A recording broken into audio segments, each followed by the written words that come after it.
অচেতন হয়ে গেছে, ভিন্ন হয়ে গেছে, যোগাযোগ নাই, তখন সে কাঁদতে থাকে। এই যে ফিলিংস, এই যে ডিভোশন, এই যে ইমোশন, এই যে প্যাশন, এই যে আবেগ, এটাই তাকে নিয়ে যায় গুরুর কাছে।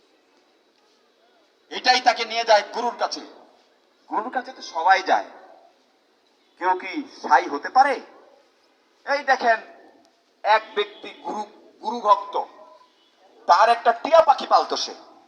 একদিন টিয়া পাখি কথা বলতে বলতে সব কথা বলতে পারে, তাকে বলছে, এই আপনি তো গুরুর কাছে যাবেন, জিজ্ঞাসা করে আসেন আমি কবে এই খাঁচার থেকে মুক্তি পাবো। টিয়া পাখির মালিক যায় গুরুকে জিজ্ঞাসা করছে, গুরু আর কোনো কথা বলে না।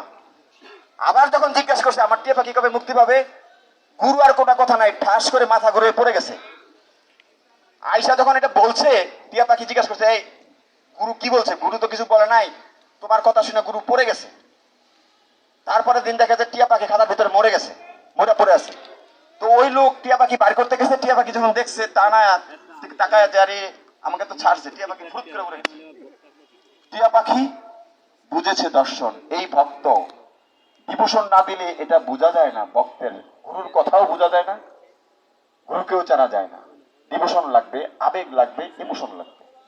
আমি কি কন্টিনিউ করবো না শেষ করে দিব? শেষ করেন, শেষ করেন।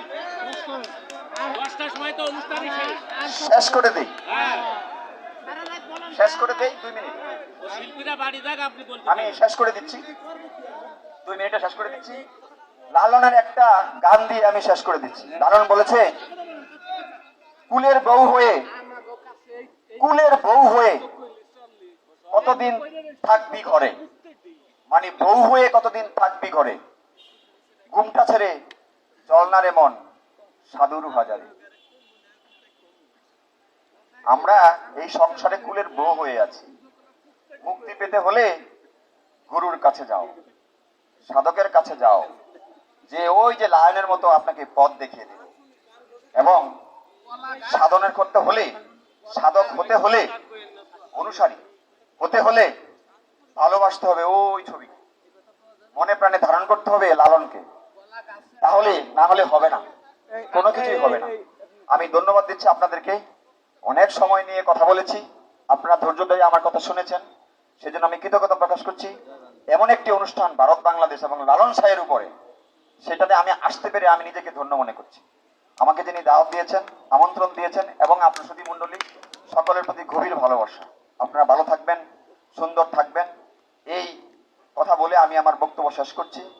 জয় গুরু, জয় গুরু, জয় গুরু, খুব ভালো বলছেন। জয় বঙ্গবন্ধু, জয় বাংলা, জয় বাংলা।